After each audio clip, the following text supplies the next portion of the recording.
আসো আপা কি অবস্থা? বিরক্ত করছি? না শোনো, আসো। এখানে লিখে কি যে বেশিরভাগ কি টাইপিং করা হয় নাকি খাতা কলমে এখনো খাতা লেখার কলমে অভ্যাস আছে? একদমই লিখি না এখন। খাতা কলমে লেখা ছেড়ে দিয়েছি তাও 25-30 বছর, 25 বছর তো হবেই। কারণ 2000-এর পর থেকে আর আসলে কাগজে কলমে ওইভাবে লেখা হয় না। কাগজে আমি লিখি, কাগজে কবিতা যখন লিখি তখন ওটা আমি কম্পিউটারে অত লিখি না, ওটা আমি কাগজে প্রথমে লিখি তারপর কম্পিউটারে কম্পোজ করি। কিন্তু যখন গদ্য লিখি তখন আমি সরাসরি কম্পিউটারে লিখি। আচ্ছা আচ্ছা, কারণ পরে আবার সেটা সংরক্ষণ করাটা টাফ হয়ে যায়।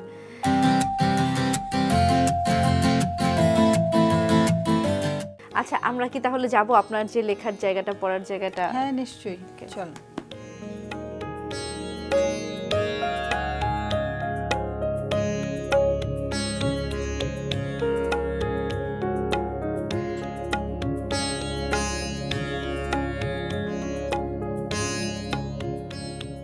আমির ভাইয়ের সঙ্গে কথা হচ্ছিল যে তার পড়ার জায়গা, লেখার জায়গা। আসলে জানতে চাই আপনার যাপিত জীবনে আপনার পড়ার যে বইয়ের মানে স্থানটা কোথায় আসলে? এই বাড়িতে তো আমি আসছি 2 বছর, তার আগে তো আমি অন্য বাড়িতে থাকতাম। তো আমার ওখানে কোনো নির্দিষ্ট পড়ার ঘর ছিল না, এখনও নাই ইনফ্যাক্ট। কারণ আমি সবসময় পড়ি, আমি যখন গাড়িতে থাকি তখন জ্যামে থাকলে পড়ি, আমার ব্যাগে সবসময় বই টই থাকে। আমি যখন ঘুমোতে যাই তখন আমার বালিশের কাছে বই থাকে, আমি 2-3টা পাতা পড়ে তারপরে ঘুমাই। এটা আমার বহুদিনের পুরনো অভ্যাস। আর হাঁটতে হাঁটতেও পড়ি, রাঁধতেও পড়ি। যেহেতু কবিতা লিখে শুরু করেছেন, যে কবিতার জন্য পরিবেশটা খুব দরকার হয়, যে কবিতা আসতে শুরু করাটা খুব জরুরি, যে শব্দগুলো আসছে কখন? আমি তো লিখতে শুরু করেছি অনেক আগে থেকে, যখন আমি কলেজে পড়ি তখন থেকেই লিখি। তারপর বিশ্ববিদ্যালয় জীবন, তারপরে চাকরি জীবন, আমার খুবই ব্যস্ত চাকরি জীবন গেছে। তো আমার আসলে ওই রকম থিতু যেটা বলে, স্থির হয়ে থাকা, বসা, অনেক অবসর পাওয়া, অনেক রিল্যাক্স, ওই রকম আমার জীবনে কম। আমার অনেক কিছু দায়িত্ব পালন করতে হয়েছে, অফিসিয়াল দায়িত্ব যেমন, সংসারের দায়িত্ব যেমন, পারিবারিক দায়িত্ব, সেইগুলোর মাঝখানে আমি আমার মতন করে যখন যেভাবে সময় পেয়েছি লিখেছি, যখন যেভাবে সময় পেয়েছি পড়েছি। আচ্ছা, এখন আসলে কি ধরনের বইগুলো পড়া হয়? আমি আসলে না সর্বগ্রাসী পাঠক যাকে বলে তাই, মানে কোনো কিছু বাদ নাই। আমি থ্রিলার পড়ি, রহস্য উপন্যাস পড়ি, ছোট গল্প পড়ি, আমি খুব সিরিয়াস বইও পড়ি, ইতিহাস পড়ি, দর্শন পড়ি, ধর্ম পড়ি, আত্মজীবনী পড়ি, রাজনীতির বই পড়ি। বললাম না যে সর্বগ্রাসী পাঠক যাকে বলে আর কি, কোনো কিছু বাদ দেই না, পারলে ঠোঙ্গা ছিঁড়ে ওই কাগজটাও পড়ি। আচ্ছা, এইবারের বইমেলায় তো আপনার বই এসেছে, আমরা একটু জানতে চাই যে সেই বই সম্পর্কে। আচ্ছা, এবার বইমেলায় এসছে আমার একটা ছোট গল্পের সংকলন, ওটার নাম হচ্ছে প্রিজন ডিলাক্স ট্যুর। এটা হচ্ছে ওই বইটির নাম গল্প, নাম দেখে বোঝা যাচ্ছে যে প্রিজন মানে জেলখানা, জেলখানায় কিভাবে ডিলাক্স ট্যুর হয়, এটা নিয়ে একটা প্রশ্ন মানুষের মনে জেগেছে। কিন্তু গল্পটা একটু ইউটোপিয়ান গল্প, মানে একটু বানানো গল্প। একজন দম্পতি একটা জেলখানায় বেড়াতে গেছে এবং ওইটা হচ্ছে তারা টিকিট কেটে অনেক দিন চেষ্টা করে ওইখানে গেছে। ওটা একটা ট্যুর, প্যাকেজ ট্যুর আর কি। তো ওরা 3 দিন থেকে চলে আসবে, সেই 3 দিন ওদের জীবনে কি ঘটলো এবং 3 দিন পর আসলেই কি তারা সেখান থেকে বেরোতে পারলো, এই প্রশ্নগুলো আমি রাখছি। যদি কেউ পড়তে চায় তাহলে তারা এই গল্পের পাবে। আপনার লেখায় সবসময় ছোট গল্পে দেখি যে জাদু বাস্তবতার অনেক বেশি প্রবেশ থাকে অনেক সময়।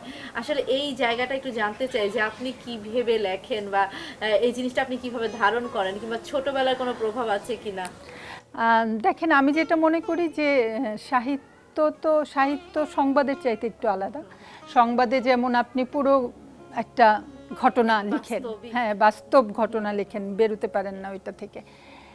সাহিত্যিকের এখানে সেই স্বাধীনতাটা আছে, উনি হয়তো বাস্তবের একটা ঘটনাই নেন কিন্তু সেটিকে বর্ণনা করেন তার মতন করে, এবং সেইটাতে তিনি যদি একটু বাস্তবতার মধ্যে একটু ম্যাজিক্যাল কিছু ঢোকান, হ্যাঁ, যেটা হয়তো সচরাচর আমরা সাধারণ চোখে দেখি না বা ভাবি না, তখনই সেটা আসলে অন্য একটা রূপ নেয়।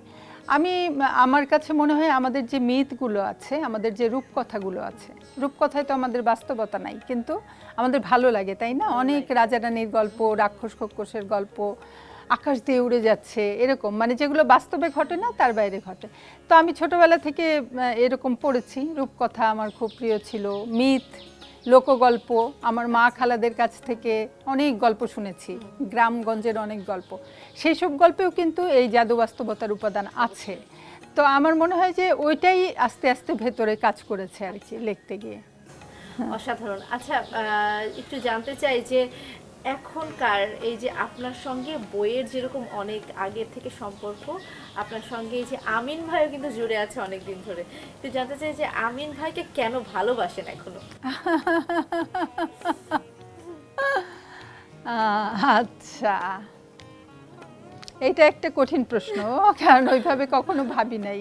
এক ধরনের অভ্যস্ততা তো তৈরি হয়েছে, কারণ আমাদের তো সেই বিশ্ববিদ্যালয় জীবনে পরিচয়, তারপর বিয়ে, তারপর আমরা প্রায় 28 বছর ধরে একসঙ্গে আছি। 30 বছর 28 বছর হবে, 30 বছর ধরে একসঙ্গে আছি।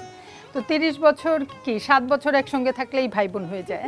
তো আমরা ভাই বোনের চাইতে বেশি ডবল ডবল ডবল ভাই বোন হয়ে গেছি আর কি। তো হ্যাঁ, ভালোবাসা যে এক ধরনের অভ্যস্ততা, এটা কিন্তু অস্বীকার করার কোনো না সেটা তো নাই। আরেকটা জিনিসও আছে যে সরকার আমিনের সঙ্গে আমার সম্পর্কটা আসলে বন্ধুর মতো। আমাদের বন্ধুত্বটাই ছিল শুরুতে, এবং বন্ধু থেকে আস্তে আস্তে আমরা এই যে দাম্পত্য জীবন শুরু করেছি একসঙ্গে।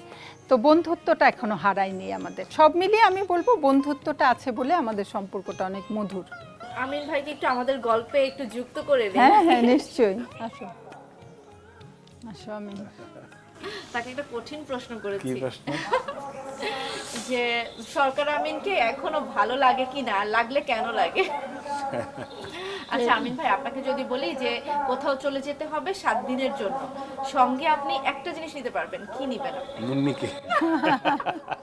আচ্ছা, মুন্নি আপা ছাড়া অন্য কি মুন্নি জিনিসটা? ছাড়া বই নেব না, বই কারণ নেবেন না? আমি তখন মোবাইল ফোন নেবে। না মোবাইল ফোনটা সঙ্গে থাকবে, তবে চারিপাশে গাছপালা পাখি সবকিছু থাকবে। বই কিন্তু শুধু কাগজে থাকে না, বই বই মোবাইলেও থাকে। মোবাইলেও থাকে, পাখির মধ্যেও থাকে, গাছের মধ্যেও থাকে, সব জায়গায় বই থাকে। একটু জানতে চাই যে দুজনের কাছে বইয়ের জায়গাটা আসলে কোথায়, আর এই প্রজন্মের জন্য কি বলতে চান, কি মেসেজ দিতে চান? আমার মনে হয় কি, বইয়ের ফর্ম যাই হোক না কেন, ডিজিটাল হতে পারে, অ্যানালগ হতে পারে, কিন্তু মানুষ তার নিজেকে খুঁজে পেতে হলে বইয়ের কাছে যেতে হবে। কারণ বই তো মানুষের হাজার বছরের মানুষের অভিজ্ঞতা কিন্তু বইয়ের মধ্যে ধরা থাকে। একটি বই মানে হচ্ছে অনেক মানুষের সঙ্গে আড্ডা দেওয়া। মানুষ নিশ্চয়ই সেটা চাইবে, আমার প্রজন্ম বা আগামী প্রজন্ম নিশ্চয়ই একাকী থাকতে চাইবে না, তারা বইয়ের কাছে যাবে। সেটাই। আর আমি যেটা বলি যে বই পড়ে তো ওই রকম জাগতিক লাভের চাইতে ব্যাপারটা হচ্ছে আমাদের প্রত্যেকের আত্মায় একটা ক্ষুধা থাকে, যার খবর আমরা রাখি না। সেই আত্মার ক্ষুধা মেটানোর জন্য আসলে বই পড়তে হয়।